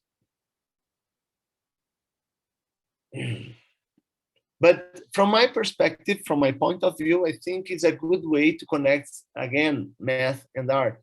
So here I brought some samples to inspire some artworks combining math and art with laser cutting in GeoGebra.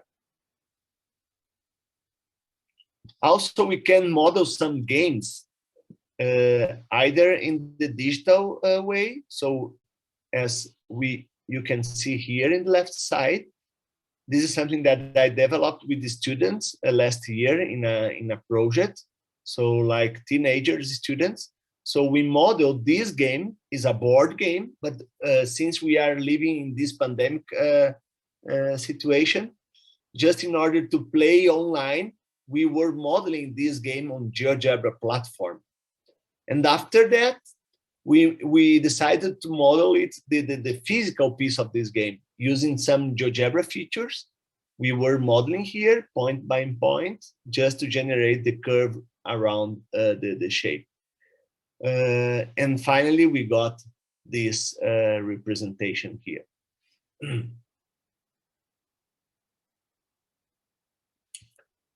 Here, well, it's a bit out of order because it's most of them with 3D printing. But anyway, I brought some another examples with game design, especially to explore or to develop the spatial reasoning among students. This is based in some experience that I have during my PhD in Canada, in this right side. So I was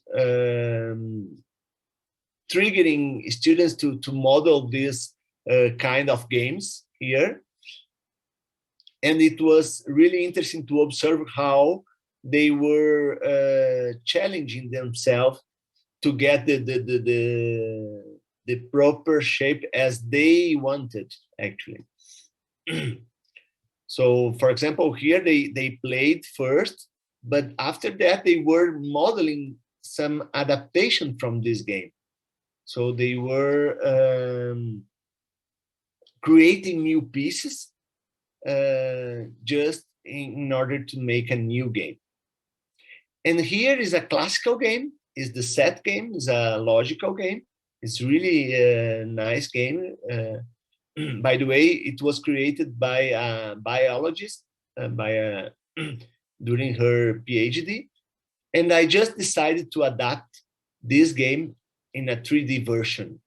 So here you can see the pieces, final pieces. And I was doing that to consider this inclusive education. So maybe for blind people or those who have some disability. So here we have some shapes with different heights and different marks on the top here. So which one hole or two hole or three holes here. So also different colors, but with different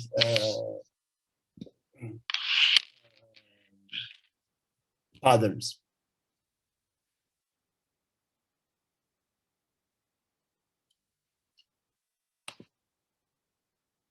I didn't mention here is another game's logic phase.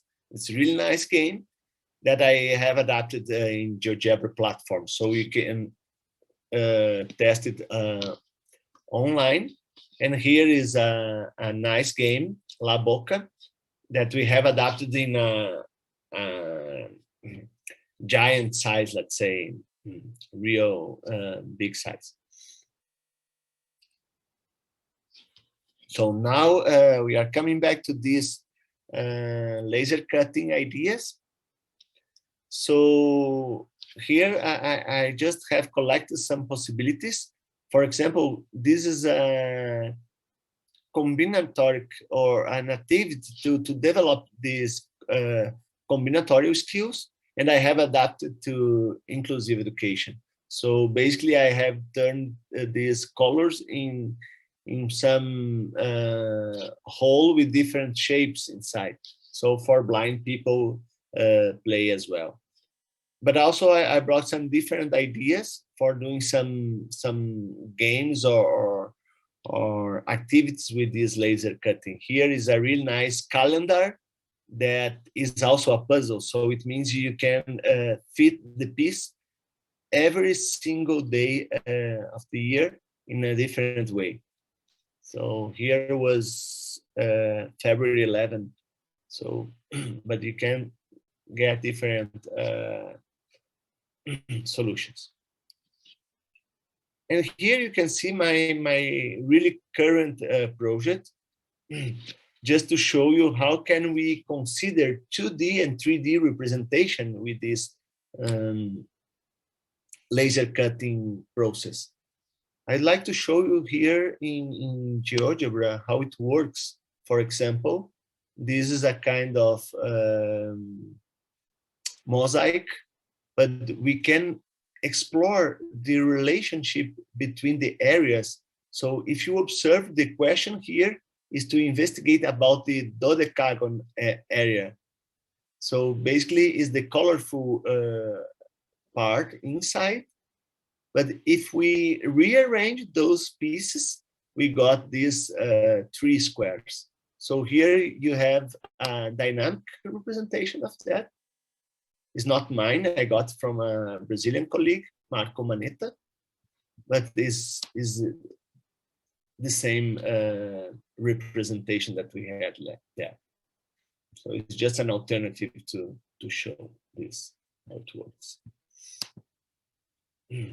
And here is my latest model to show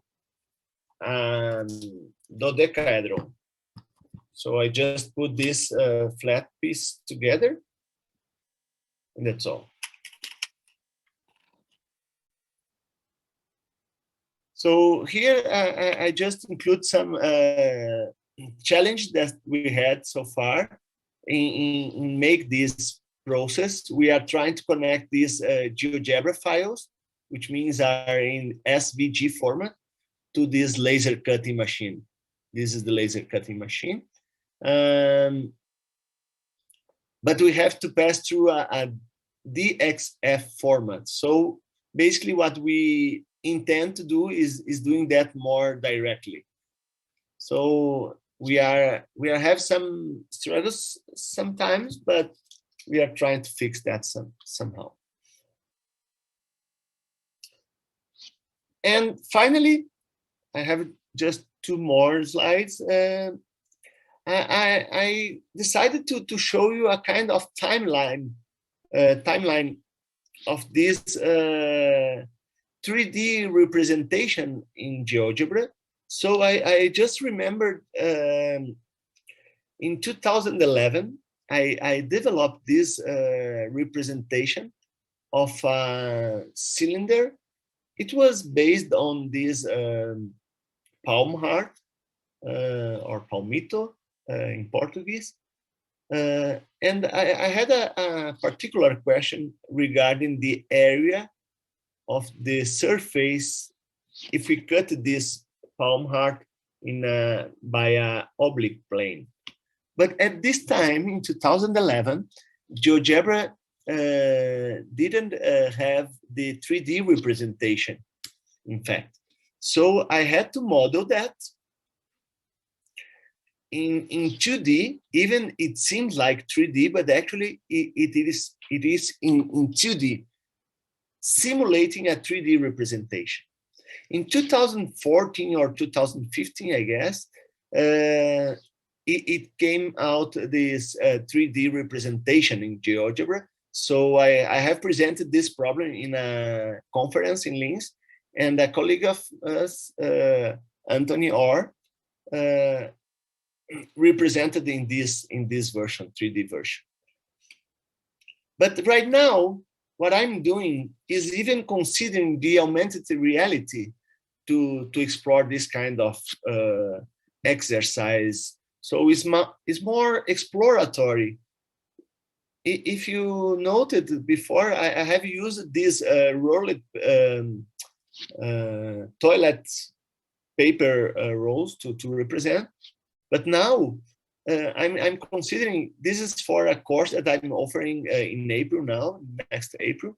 And so I have prepared so far, but is developing this 3D representation with augmented reality, and then we can compare with the real shapes of the stuff that we are interested in. So at the same time, we can compare, for example, if we are peeling this cucumber, we can compare the area that we calculate using the software with the real area. So this more exploratory task, it could be really, I think, interesting for students. So here I have some reference for you. If you are interested, you can explore later on.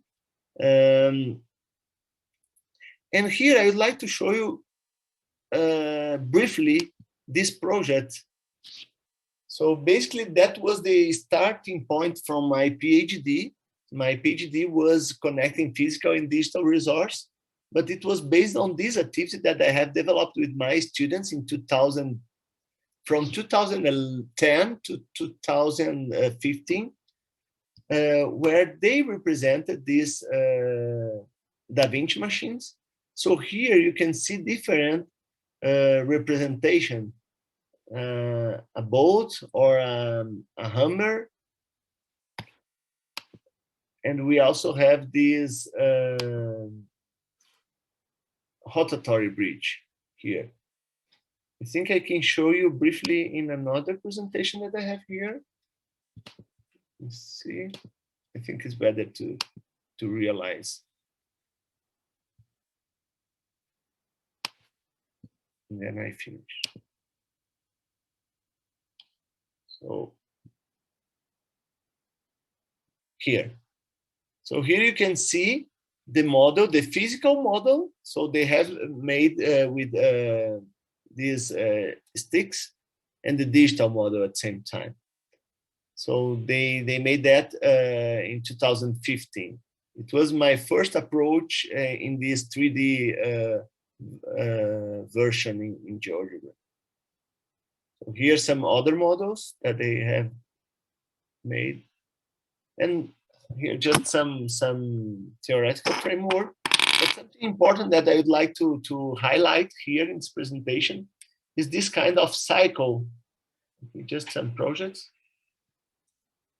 But when we are doing such kind of project, it's really important to consider such cycle. It's based on design-based research. So we are exploring, formulate the problem first, then generating and selecting ideas. After that, generating and selecting concepts, building a prototype, testing and optimizing, and finally presenting to the others just to get some feedbacks and start again.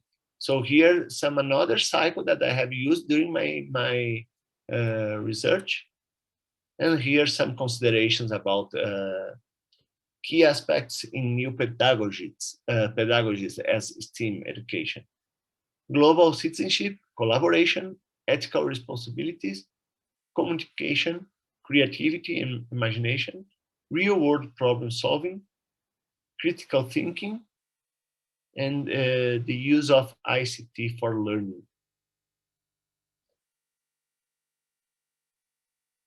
And that's all. I'm not sure how we are on time, but otherwise I can show you some. I think I didn't show you the video with the augmented reality, maybe. So I think it's even more interesting when you can see the models. So here I have some videos.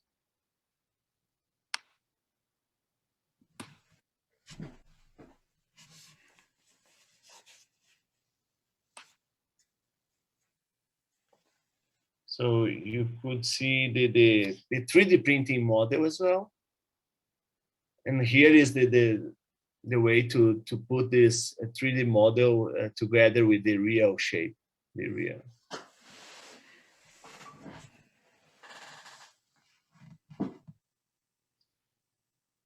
So we can see the equations and so on. So there are some other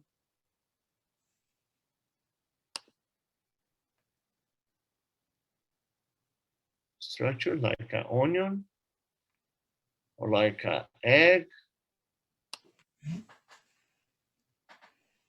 and so on. So you can explore later by yourself. I'm sharing this presentation, so feel free to explore by yourself. And just to finalize, I have included here the logo of my current project that I'm leading here in Brazil. So PIPA, If Makers, it is the name because we are encouraging students in this maker culture. And this is an acronym for research, innovation, prototyping, and learning. I think that's all, Chris. Thank you so much for your attention. Thank you, Diego. Thank you very much. That was wonderful. There were a few questions that came up. Many people are wondering if you have a YouTube channel where you've also done some YouTube videos, or if you would be sharing any more of your any specific GeoGebra activities. Well, I would say that the easiest way to get these materials is just looking in this GeoGebra platform. So I can share maybe here, if you put Diego Lieban, geogebra.org, Diego Lieban, you should get my profile. Oops, no. I did post Maybe. that the public link to your page. Mm-hmm. Let me see. Well, it's early in the morning. You can't type your own name. It's okay. Okay. But basically, if you get one of these materials, you can follow all these materials on my profile in GeoGebra. So I would say is the easiest way to follow. So I have well, I have YouTube, but just to upload some videos that I'm including in the materials afterward. Okay. Also, do you what is the student response when using GeoGebra for 3D modeling? Are they engaged? Are they disengaged? Do you feel as though this is and do you have some research to back up, how a level of engagement and interest among students in learning? Yeah, I could tell you about this experience, particularly regarding this game. Is the Quarto game. Originally, actually, our intention, I mean, mine and my colleague in Canada, it was not modeling properly geometrically in the geometric sense, but it was explore this winning strategy and more in this programming direction. But during this time, when we were doing this activity, we rented a 3D printing.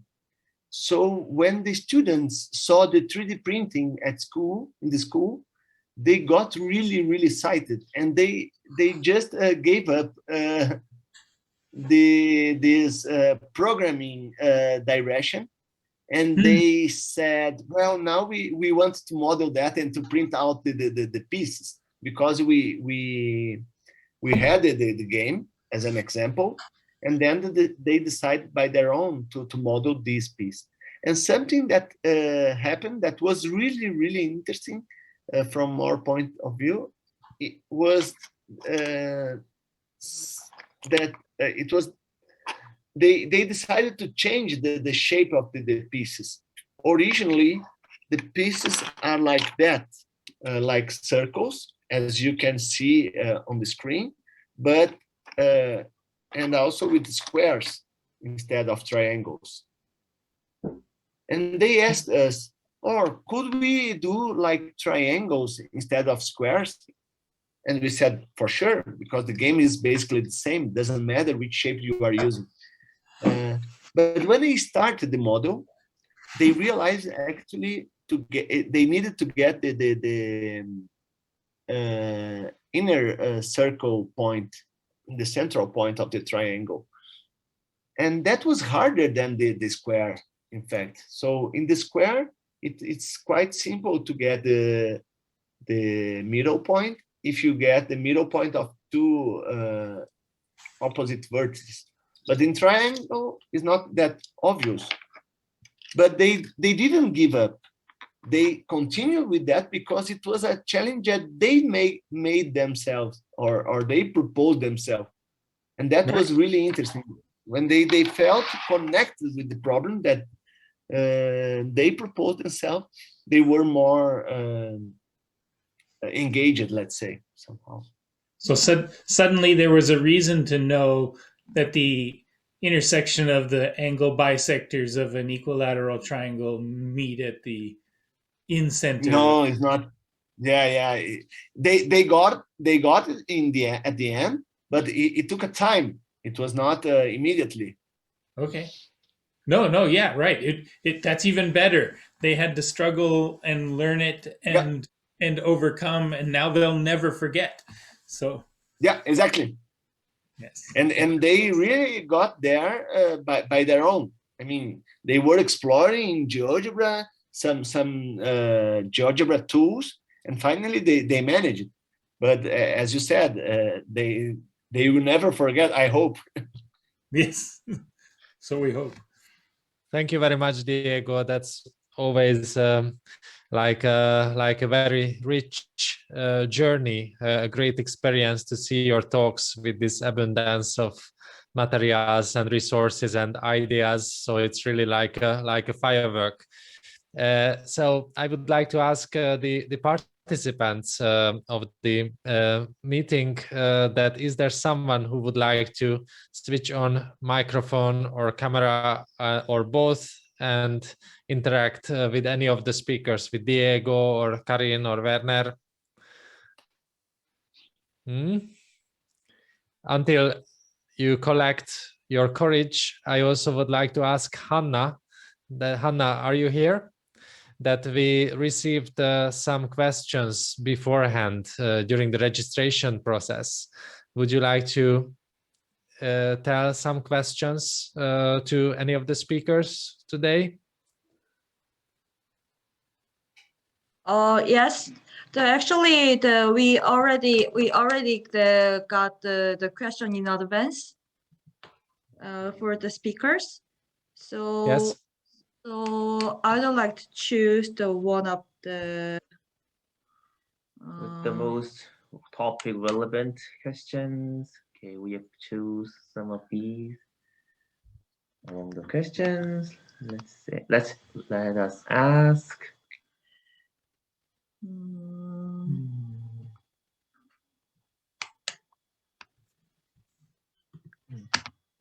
Is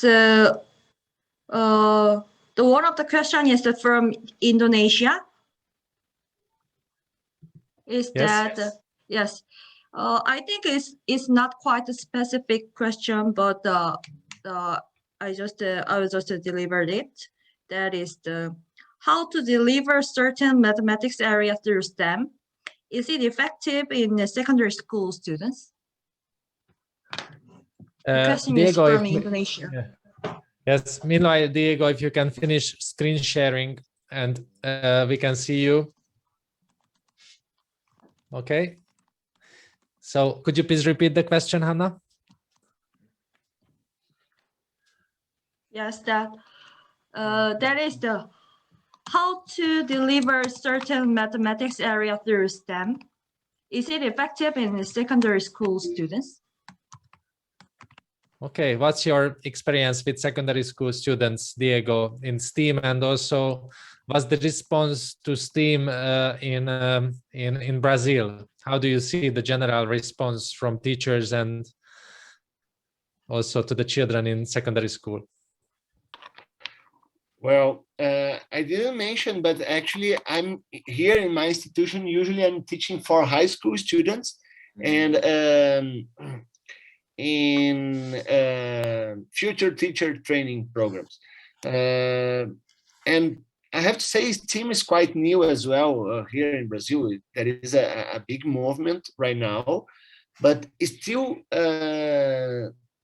we are in the process of changing the mind of the mindset of students and also of teachers in that sense.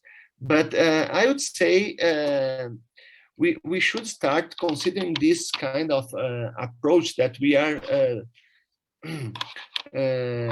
starting from problem-based or real problems to achieve these kind of connections among different areas. I remember when I was in Canada, there was really a nice situation with a 13 years old girl, which were passing through the corridor, and she also saw the 3D printing, and she immediately thought she could connect this 3D printing model with the engineering project that she was developing for the environment or something like that. And in this moment, I realized actually she would use a lot of math during this process. And usually what is going on here is math is charged from students as an end. So maybe we should consider even more as a tool to solve real problems, as a mean and not as an end. That's my point of view. Thank you, Diego. Carine, Werner, are you still with us? How STEAM is received in South Africa? We know that you have very enthusiastic community in your own networks, obviously, but what's the situation outside of your networks? How do you see the chances for spreading STEAM more in South Africa and also Africa in general? Thank you, Kristof. I think it's a very good question, and I agree with Diego as well that there is a great opportunity with some of these modern approaches, because you know, the problem is you need to get learners interested and engaged. That's the first point, but that shouldn't be the end point. It should just be the starting point. Now, it may differ from regions to regions in the world. In our country and many other areas, even in Brazil, I guess there are some unique challenges in the system. So clearly it's about innovation, how to creatively, in that sense, bridge the traditional approach, the curriculum delivery with these modern, you know, affordances that STEAM education brings. To get to your question about what is the attitude, of course, in our country, extremely positive, I may say, even at the national level, but there's no practical plan. And that is, I think, where we can immediately gain some ground. Some of our provinces have adopted STEAM as an approach. You know, for example, in the one province, they call it STEAMAC, with an A for agriculture and the C for coding, you know, but it's very much similar. So there's no practical, realistic, affordable, accessible plans yet.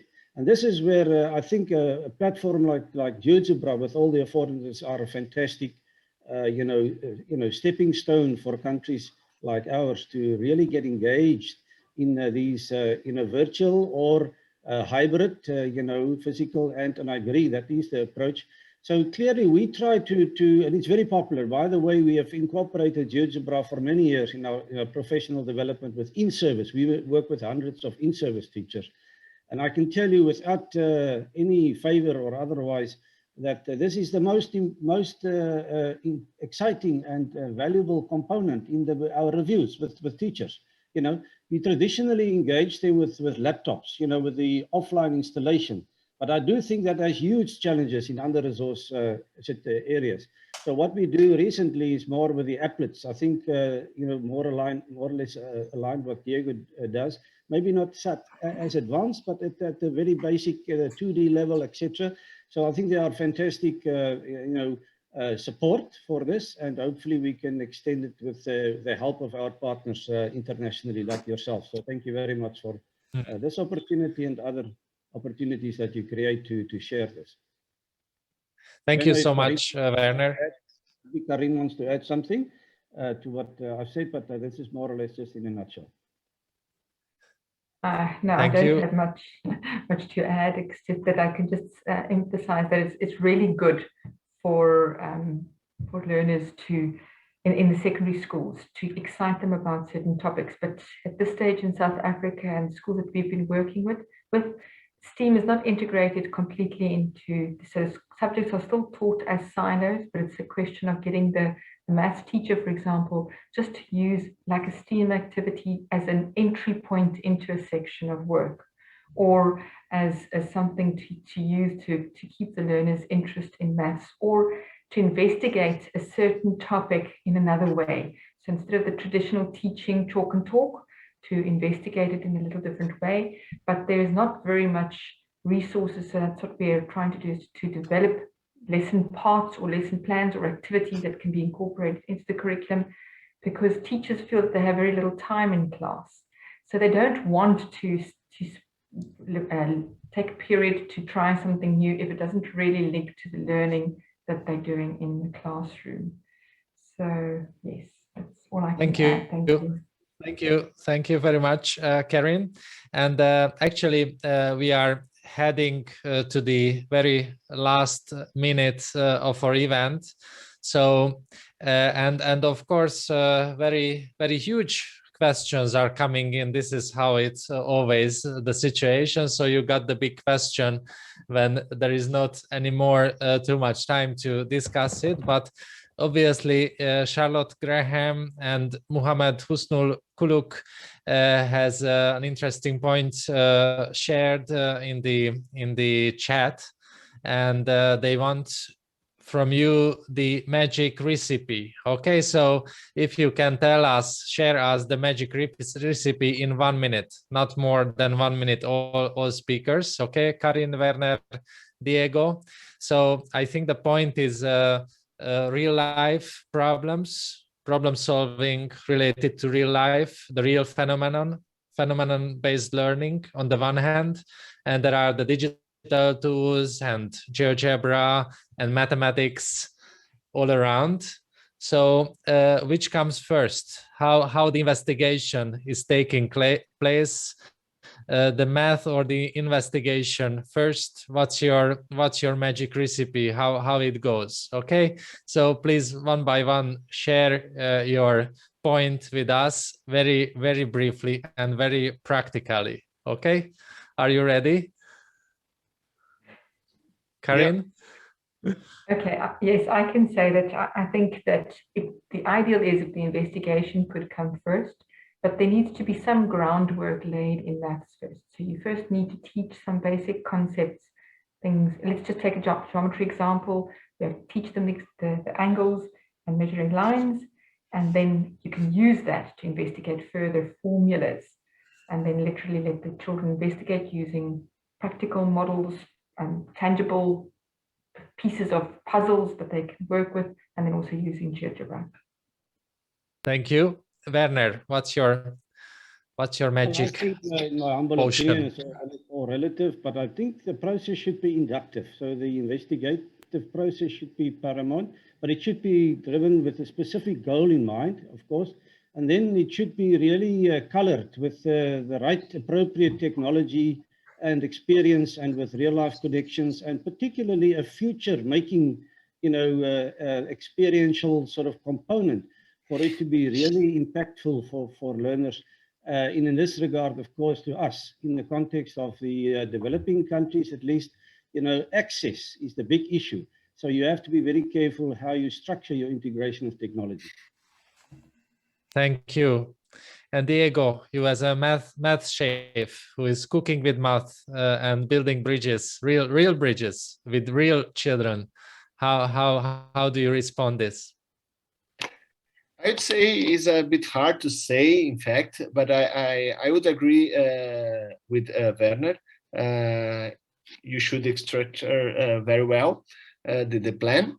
And as I was defending the combined use of physical and digital, I would say we should combine as well the math and investigation. They should grow up more or less together.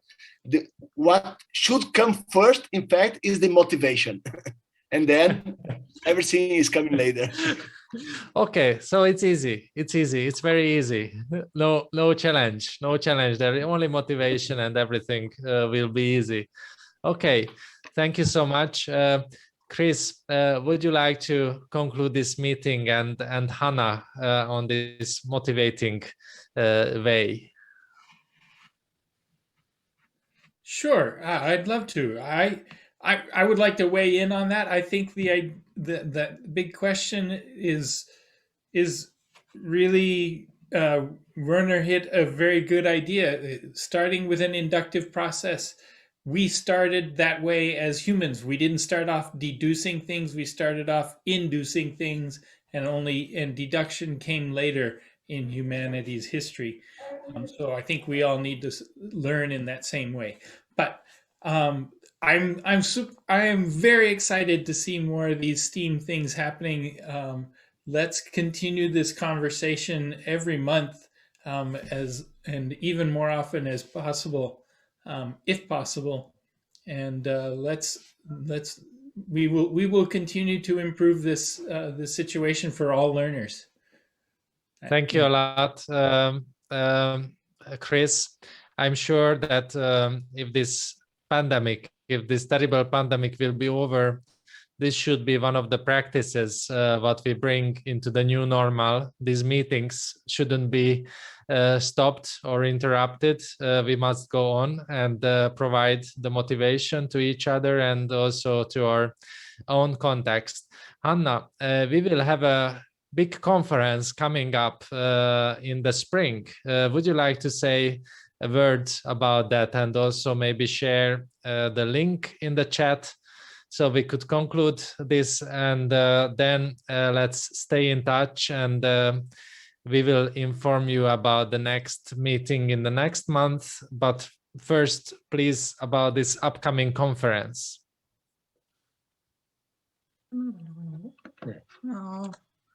Yes, I'm very pleased to announce that we will take place on the next spring conference called ICAS. It means the international conference on for the advancement of the STEAM. Yeah, so anyone in here can join us this conference also, and then we can share these fruitful experiences through this event also. So I will share the link of the web page on the chat. Yeah. Thank you very much. Link. So Chat. www.icas2020.net. Yes. So please check out the chat. Also, the event was streamed. We recorded the event. The recording will come on 40 Frames YouTube channel and also on other channels. So please be ready to look for that. And I think for the registered participants, we can also send out the link to the recorded event, so you can share it with your friends, with your community. Okay, maybe there are two links. The last link is the correct, or Oh, yeah, Yes, the last one is yes, correct. sorry Sorry. for the Yeah. mistake. okay, so ISAS, International Society Yes. for the Advancement of STEAM. Okay. So we don't have the date yet set up for the next month meeting, but please look for the information in the channels, in the GeoGebra Arts and STEAM Facebook group, and also in the STEAM Facebook group, and also in the mailing lists. So we will be back to you with the April date and the April topic. Is there something more, Hanna? Yes, before finishing the event, we would like to especially to express the thanks to speakers as having the mini ceremony. Yeah, so actually we prepared the certificate. So I will share on screen.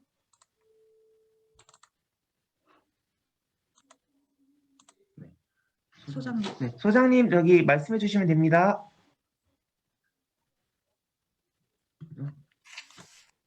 소리 소장님 켜주세요. 마이크가 안 됩니다.